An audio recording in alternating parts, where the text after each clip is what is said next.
তো আওয়ামী লীগ কেন গণতন্ত্র থেকে 11 মিনিটের ব্যবধানে জাতীয় সংসদের ভেতরে গণতন্ত্রের কবর রচনা করে একদলীয় শাসন আওয়ামী লীগ কায়েম করেছিল কেন? এক, আর তার পাশাপাশি শহীদ প্রেসিডেন্ট জিয়াউর রহমান নিজের সৈনিক হয়েও কেন ক্যান্টনমেন্টের ভিতরে বসে একটি সরকার তখন ছিল ৭৫-এর পরে, সেই সরকারকে কেন পুনরায় জনগণের হাতে বহুদলীয় গণতন্ত্র ফিরিয়ে দিয়েছিল? আমি এই পাল্টা প্রশ্ন করব।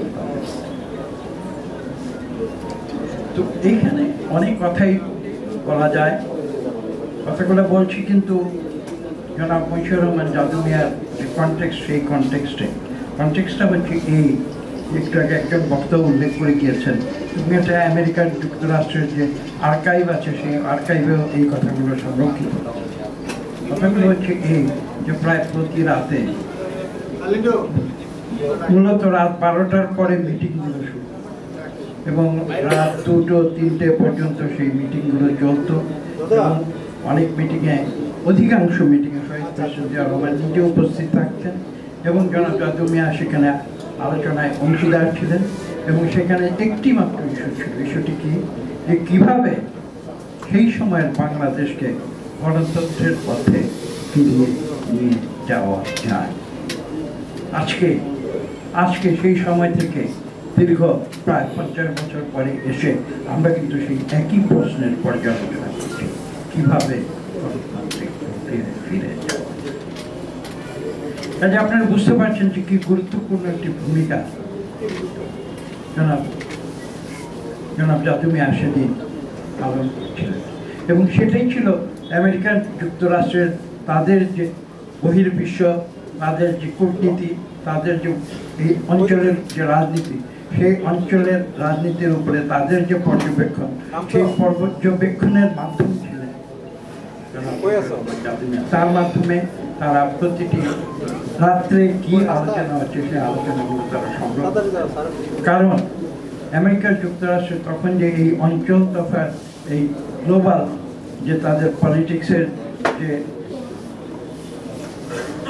রচনা শৈলী ছিল, সেই রচনা শৈলীতে তারা কিন্তু তখন বাংলাদেশকে একটি গণতান্ত্রিক দেশ হিসেবে তারা দেখতে, এবং সেটা তারা প্রতি স্তরে স্তরে এভরি স্টেপ তারা পর্যালোচনা করে যাচ্ছিল যে বাংলাদেশের রাজনীতি কি সত্যি গণতন্ত্রের পথে হাঁটছে নাকি উল্টো।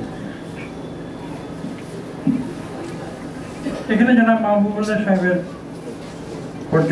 পর্যালোচনা অনেক কিছুই থাকতে পারে।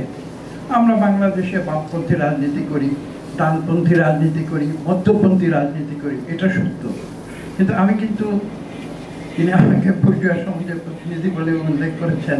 আসলে আমি সম্ভবত বুর্জোয়া সমাজের প্রতিনিধি হতে পারি না এখনো।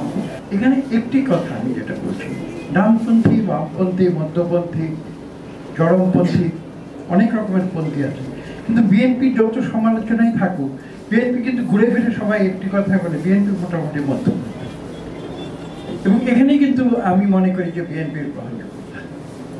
এবং এই মধ্যপন্থীর পেছনে বিএনপির আরেকটি উদ্দেশ্য আছে, সেটা হচ্ছে আমরা যতটুকু বিশ্বাস করি, আমরা বলি যে আমরা কিন্তু গণতন্ত্রে বিশ্বাস করি।